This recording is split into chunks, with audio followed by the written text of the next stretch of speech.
in light of the Israeli continuing aggression, do you think there is a kind of disagreement between the Biden administration and the Netanyahu government regarding Lebanon?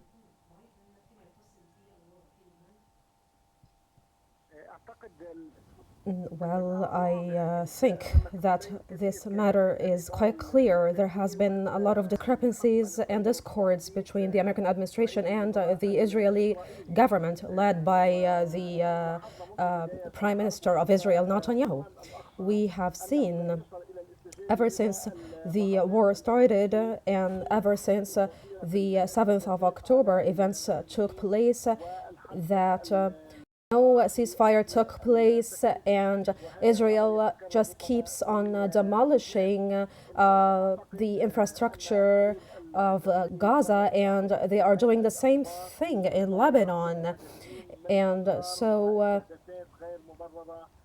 Israel seems to keep on targeting civilian districts, but in the past weeks, it seems that Israel has started targeting military centers affiliated with Hezbollah.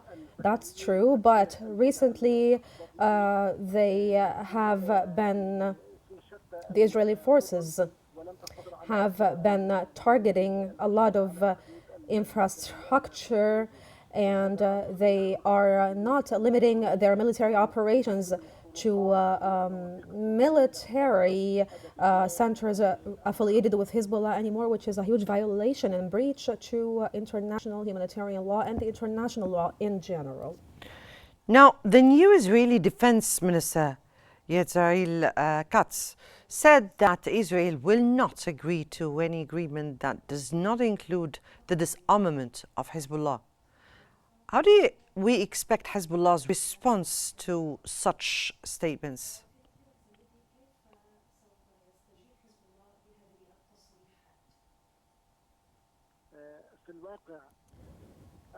In fact, the Israeli ruling regime, being an extremist one, has been aspiring for achieving long-term strategic goals, and this is evident in the slogan proposed by Netanyahu when he said that the goal of this battle is to change and alter the entire map of the Middle East. And with regards to the Lebanese front, Netanyahu said that he wants to return northern settlers, Israeli settlers, to Lebanon. And in fact, right now he is targeting other villages that are border villages between Israel and Lebanon. And that's why he keeps on intensifying his operations over there. And as well, he's proposing the disarmament of Hezbollah entirely. And this matter, in my opinion, is greatly complex because there has to be national approval in the LAF on this decision. There has to be a consensus in the arenas of the LAF in order for the disarmament of Hezbollah to take place, or else a civilian war is going to take place in Lebanon. And as a professor of law, I think it's greatly important for armament to be restricted to Lebanese official and regular security forces and military forces. But to get Hezbollah to get disarmed, this matter needs to be regulated by the Lebanese authorities and international organizations in order to guarantee that the Lebanese lands are going, the Lebanese state is never going to suffer from any other military operations from Israel in the future. And if that actually happened, the Lebanese state is going to impose full control and dominance over its territories and airspaces and sea spaces in a way that is completely sovereign. Lebanese caretaker Prime Minister Najib Mikati said that the Lebanese government gives priority to reaching a ceasefire and definitely implements Resolution 1701 without any amendments as is. How will Israel react to such a firm position from the Lebanese officials?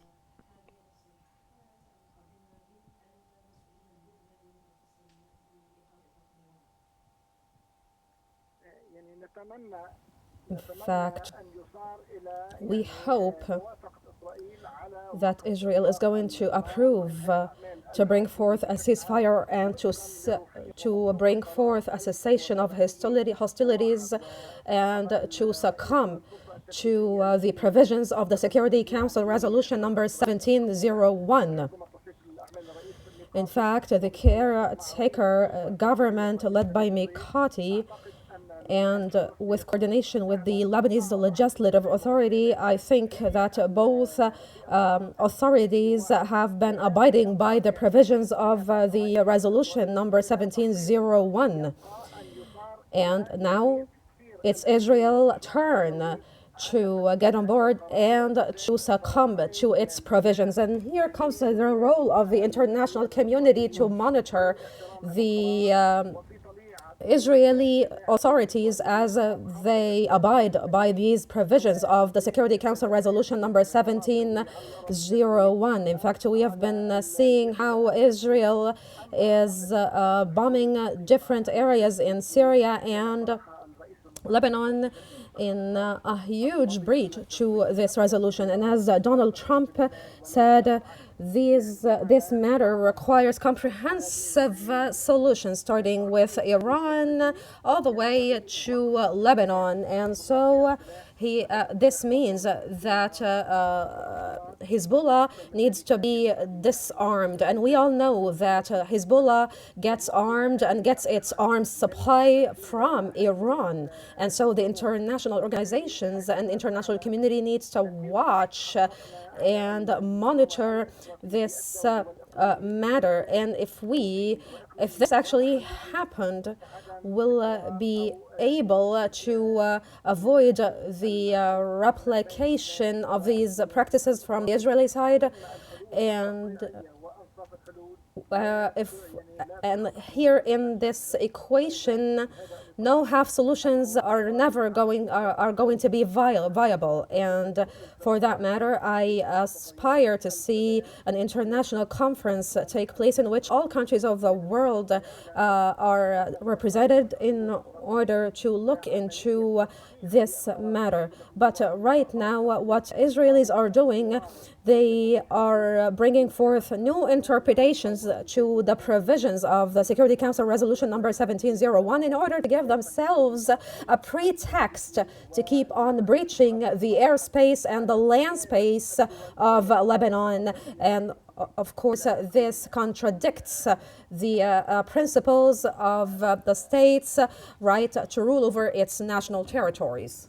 Right, that was Brigadier General Adel Al-Mashmoushi, strategic expert from Beirut.